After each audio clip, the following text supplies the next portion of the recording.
Forest Service radios scan dozens of frequencies. Most carry routine chatter, weather updates, trail conditions, shift changes.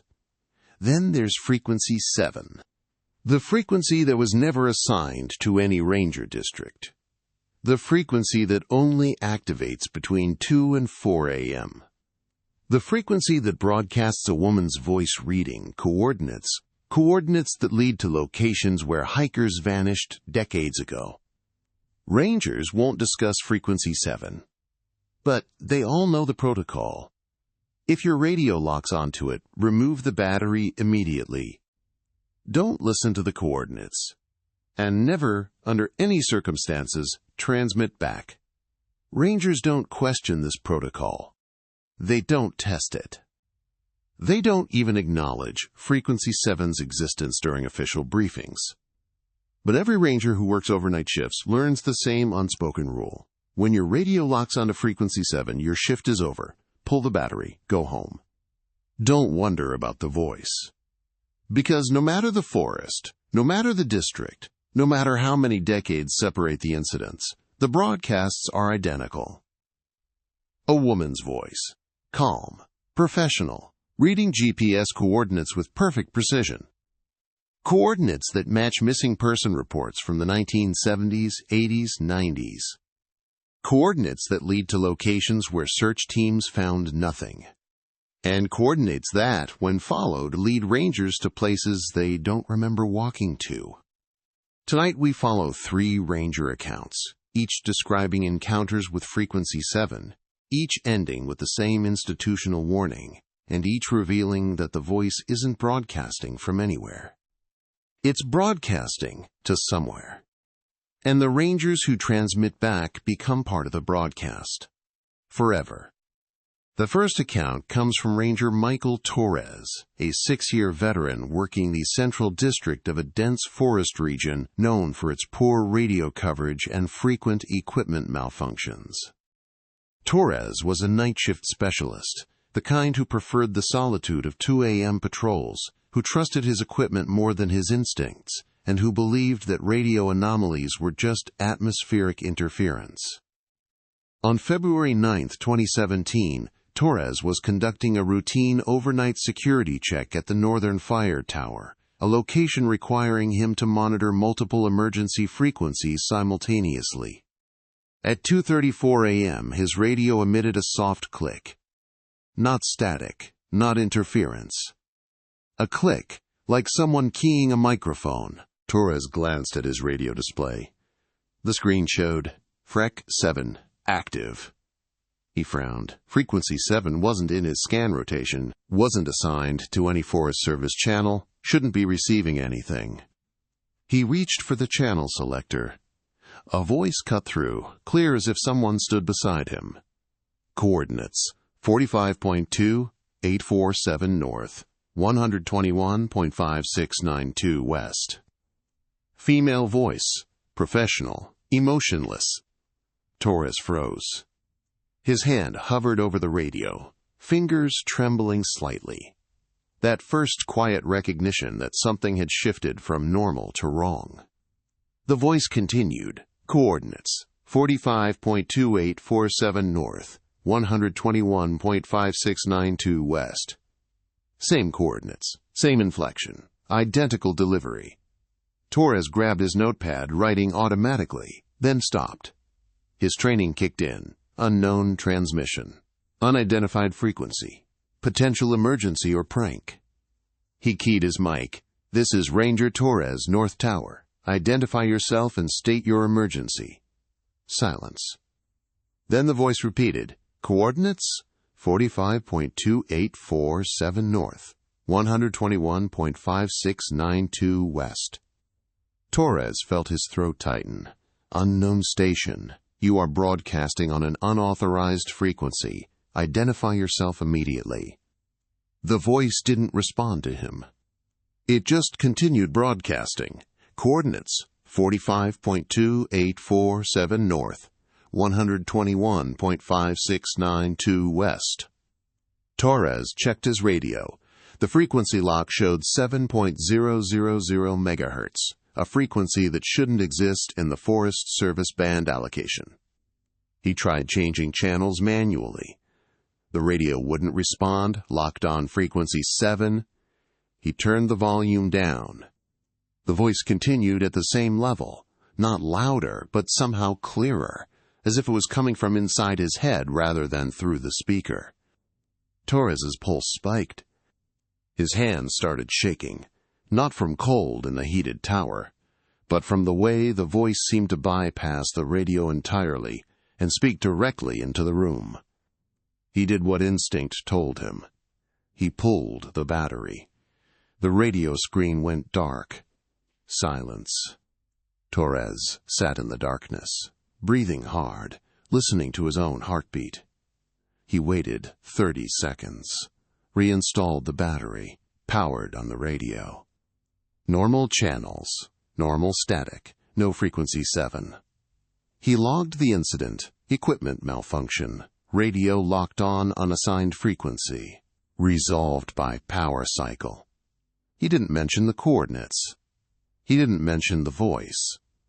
He told himself it was interference, a short, a glitch. But that night, Torres couldn't stop thinking about the coordinates. 45.2847 north, 121.5692 west. He'd memorized them without meaning to. At 6 a.m., after his shift, he pulled up the coordinates on his mapping software. They pointed to a location deep in the forest, off-trail, no landmarks, nothing notable. But when Torres cross-referenced the coordinates with historical records, his blood went cold. July 14, 1979, Sarah Kellerman. Age 23, last seen hiking alone, never found. Search teams had focused on the trail she'd been hiking. But the coordinates from frequency 7 pointed to a location 3 miles off that trail. A location search teams never checked. Torres stared at his screen for a long time. Then he closed the file and never looked at those coordinates again. The second account is darker, more invasive, more documented, and it involves a ranger who made the mistake of following the coordinates. This is the story of Ranger Elena Vasquez, who joined the Eastern District in 2019 after transferring from a park where the hardest part of her job was managing campground disputes. Vasquez was thorough, methodical, the kind of ranger who documented everything, followed every protocol, and believed that mysteries existed to be solved. On October 3, 2020, Vasquez was assigned to overnight patrol duty, her first solo night shift. At 2:47 a.m., while parked at a remote trailhead, her radio clicked. Frequency 7 active Vasquez had been warned. Every ranger received the same unofficial briefing. If frequency 7 activates, remove the battery, don't engage. But Vasquez was curious. She turned up the volume.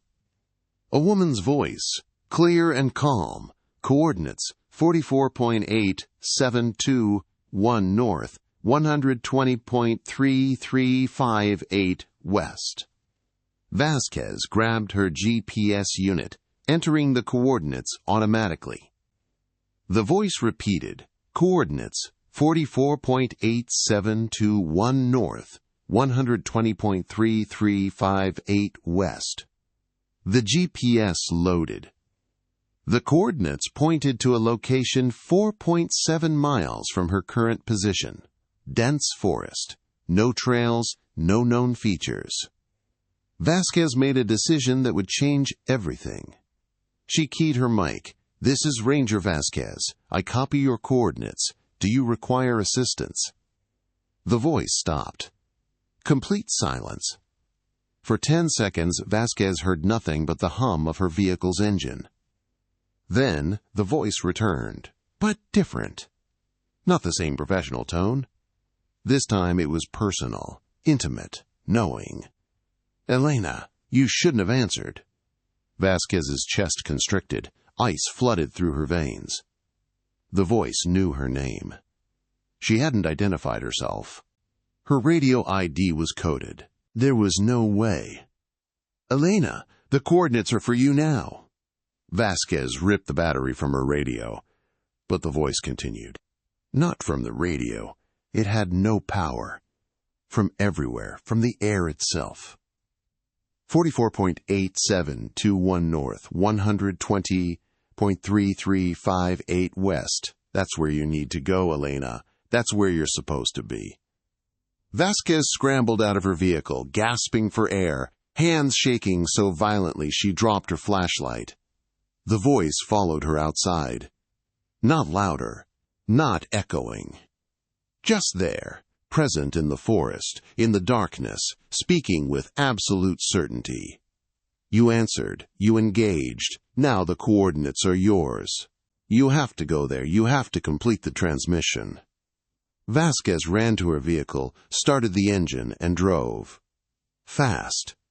Too fast for the narrow forest road.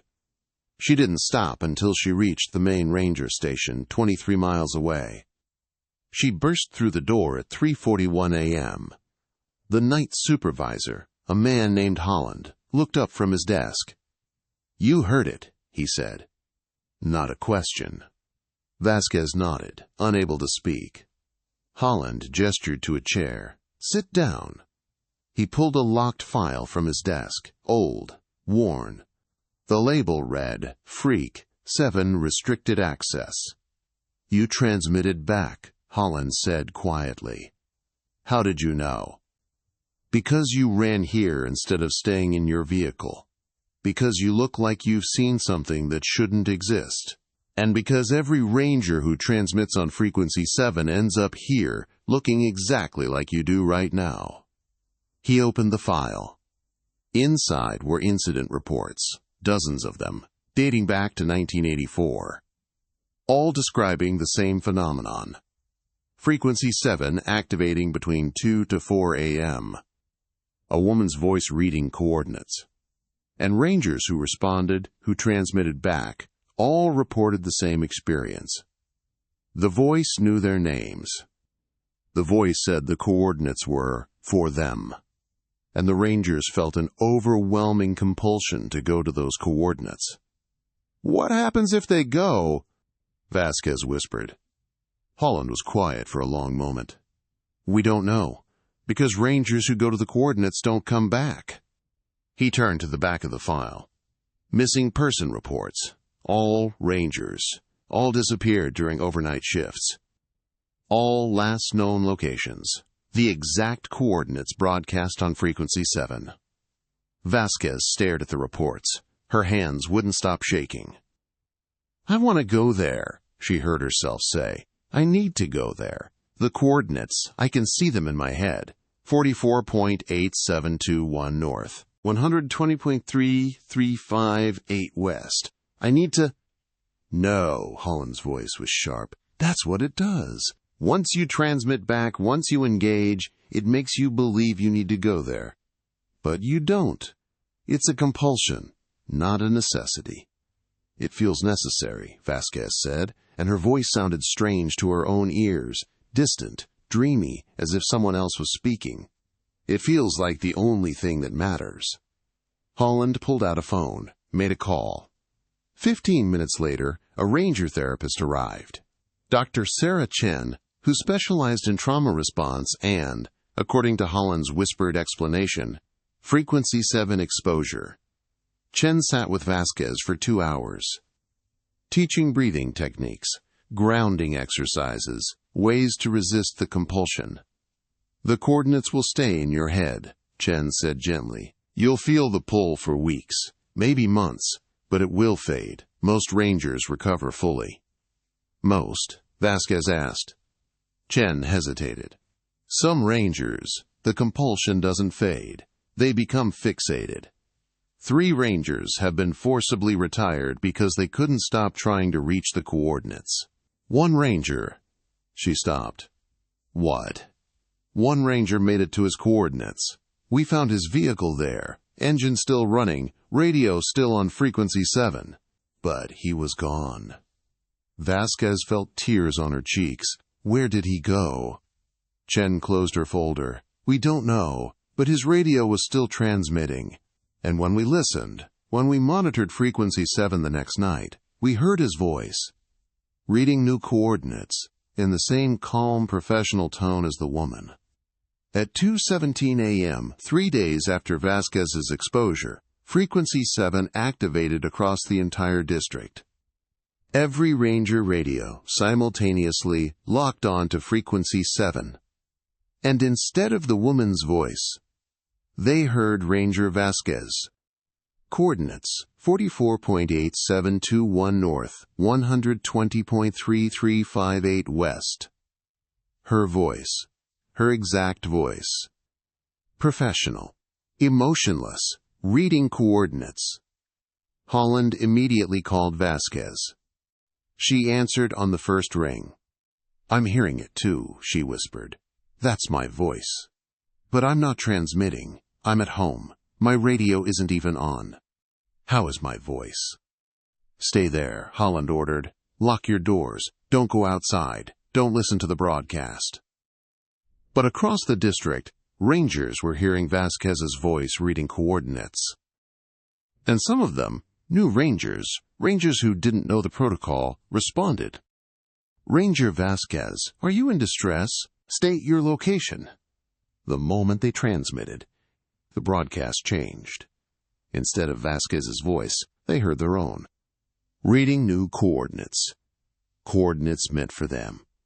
By morning, 7 rangers had been exposed. All placed on mandatory leave. All receiving therapy from Dr. Chen. All fighting the compulsion to drive to coordinates they couldn't forget. The third account is the most disturbing, because it doesn't come from a ranger who heard frequency 7. It comes from a technician who tried to trace the broadcast. This is the story of James Whitlock, a radio communications specialist, contracted by the Forest Service in 2021 to investigate persistent radio anomalies reported across multiple districts. Whitlock was a skeptic, the kind who believed that every signal had a source, every frequency had a transmitter, and every mystery had a technical explanation. When he reviewed the reports about frequency 7, he did what any rational engineer would do. He decided to find out where it was broadcasting from. On November 18, 2021, Whitlock set up monitoring equipment at 3 different ranger stations, forming a triangulation network. His plan: when frequency 7 activated, his equipment would calculate the broadcast origin point using signal strength and direction. Simple radio engineering. At 2:52 a.m., frequency 7 activated. All 3 monitoring stations received the broadcast simultaneously. Whitlock checked his triangulation software. The results made no sense. Station 1 indicated the broadcast originated from the northwest. Station 2 indicated northeast. Station 3 indicated southwest. All 3 signals of equal strength.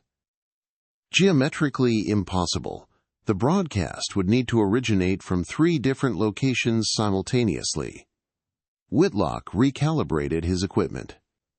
Frequency 7 continued broadcasting. Coordinates: 43.9217 north, 119.8853 west. He ran the triangulation again. Same impossible results. Then Whitlock noticed something that made his hands go cold. The signal wasn't coming from any horizontal direction. It was coming from directly below. All 3 stations showed the same vertical angle, straight down, as if the broadcast was originating from deep underground. From beneath the forest itself. Whitlock calculated the depth using signal propagation models. The results appeared on his screen. Source depth, 847 meters. Nearly half a mile underground. Whitlock stared at the number. There were no facilities at that depth. No caves, no mines, no possible transmitter location. He made a mistake then, driven by certainty that his equipment must be malfunctioning, convinced that he could solve this with proper calibration. He transmitted on frequency 7. Unknown station, this is communications technician Whitlock. Your signal is originating from an impossible location. Please identify your transmission source and purpose. The woman's voice stopped mid-coordinate. Silence. Then, James Whitlock, communications specialist. Contracted November 1, 2021. Lives at 4737 Maple Street, apartment 2B. Drives a blue Honda Civic, license plate 7KJH483. Whitlock's vision tunneled. Gray crept in from his peripheral vision. The voice knew everything. Your coordinates are ready, James. 43.9217 north, 119.8853 west. You'll need to go there. You'll need to complete the transmission. You'll need to go down. Down where? Whitlock whispered, though his mic wasn't keyed. The voice heard him anyway. Down to where the broadcast comes from. Down to where we all go. 847 meters down. That's where you need to be. That's where all the coordinates lead. Down. Whitlock ripped every cable from his equipment. Shut down every system. Cut power to the monitoring stations. But when he looked at his personal laptop, which wasn't connected to any radio equipment, his screen displayed a single line of text. 43.9217 north, 119.8853 west, 847 meters down. The coordinates appeared on his phone, his tablet, his car's GPS. Every screen he owned displayed the same information.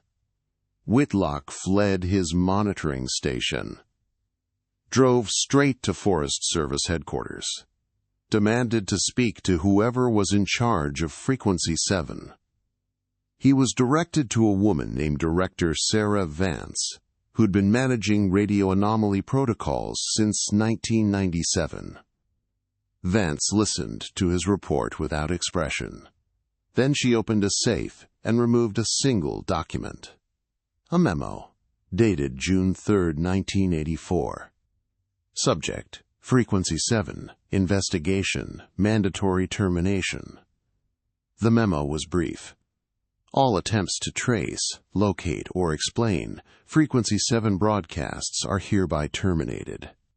Equipment shows signal originates from underground location at impossible depth. Coordinates broadcast on Frequency 7 correspond to locations of documented disappearances spanning 1967 to 1983.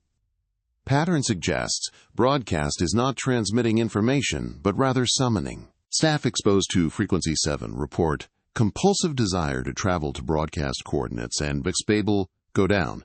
3 staff members have disappeared following exposure. No bodies recovered. Recommendation: Frequency 7 is to be considered hazardous. No investigation. No engagement. No response. Protocol is immediate battery removal and avoidance. The memo was signed by 5 different department heads, including 2 who'd later disappeared during overnight patrols. Whitlock looked up at Vance. "What is it? What's broadcasting?" "We don't know," Vance said quietly, "but we know what it does. It calls people, gives them coordinates, makes them believe they need to go there. And when they arrive at those coordinates, all of them, every single location, the ground opens. Opens. Sinkholes. Suddenly. Exactly where the coordinates indicate. Not natural collapse. Deliberate. As if something beneath the surface is making space." Whitlock felt his stomach drop. "And the people who go there?" Vance closed the file. "They go down, into the openings, and we never find them. We've excavated 3 sites. Standard geological survey.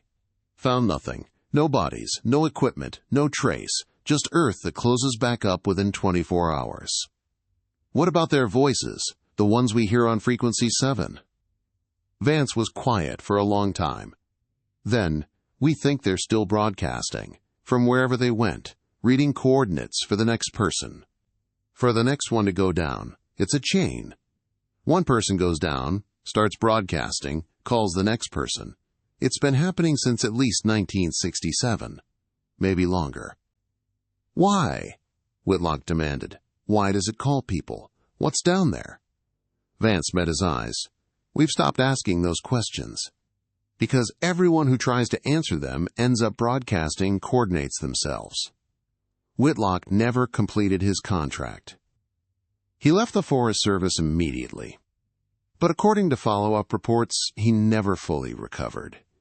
He reported hearing coordinates constantly. Numbers appearing on every screen he looked at. A persistent compulsion to drive northwest, toward the location broadcast on Frequency 7. In 2023, Whitlock was reported missing by his family. His car was found parked at a remote forest location. The GPS showed his final destination, 43.9217 north, 119.8853 west. Exactly the coordinates broadcast on Frequency 7 the night he transmitted. Search teams found a fresh sinkhole at that location. Perfectly circular, 47 feet deep, walls too smooth to be natural collapse. At the bottom, Whitlock's radio. Still on, still transmitting. And when rangers monitored Frequency 7 the next night, they heard James Whitlock's voice. Coordinates 44.1823 north, 120.7744 west. Professional, emotionless, calm. Reading coordinates for whoever would answer next. Today, Frequency 7 protocols are mandatory for all Forest Service personnel. The briefing is simple. If your radio locks onto Frequency 7, remove the battery immediately. Do not listen to the broadcast. Do not transmit. Do not attempt to trace the signal. Failure to follow this protocol may result in permanent psychological effects and mandatory retirement. The explanation for why is classified. But rangers talk. In break rooms, over coffee, during long night shifts when the darkness feels too heavy. And they all know what Frequency 7 really is. It's not a radio frequency. It's a calling system. Something beneath the forest, something that's been there for decades, maybe centuries, uses Frequency 7 to call people down. One at a time. Precisely. Using coordinates that lead to locations where the earth will open, where the ground will part, where the called person will go down, willingly, compelled by a need they can't explain and can't resist. And once they're down there, once they're wherever down leads, they become part of the system, broadcasting new coordinates, calling the next person, continuing the chain. Some rangers believe it's a natural phenomenon, some kind of geological formation that creates electromagnetic fields strong enough to affect radio equipment and human psychology. Some believe it's older, something that learned how to use radio frequencies when humans invented them, something that adapted. Something that's been calling people down since long before radios existed, just using different methods. And some believe the most disturbing theory, that everyone who goes down is still there, still conscious, still aware, but transformed into something that serves the calling. Something that exists 847 meters below the surface, reading coordinates in calm, professional voices, waiting for the next person to answer, waiting to add another voice to the broadcast, waiting to expand the chain. One ranger, one hiker, one person at a time. Forever. If you ever work a night shift in a national forest, if your radio clicks at 2 a.m., if your screen shows free Q7 active, don't listen to the coordinates. Don't memorize the numbers. And never, under any circumstances, transmit back. Because some frequencies don't broadcast information. They broadcast invitations. And the voice reading those coordinates used to be someone like you. Someone who answered. someone who went down, someone who's still broadcasting, still calling, still adding to the chain. And if you answer, if you engage, if you let those coordinates into your mind, you'll feel the pull, the need, the certainty that you have to go there, that you have to go down. And when you do, when the earth opens beneath you, when you descend into whatever waits 847 meters below the surface, you'll understand why the voice sounds so calm, so professional, so certain. Because down there, in the dark, calling the next person is all you have left.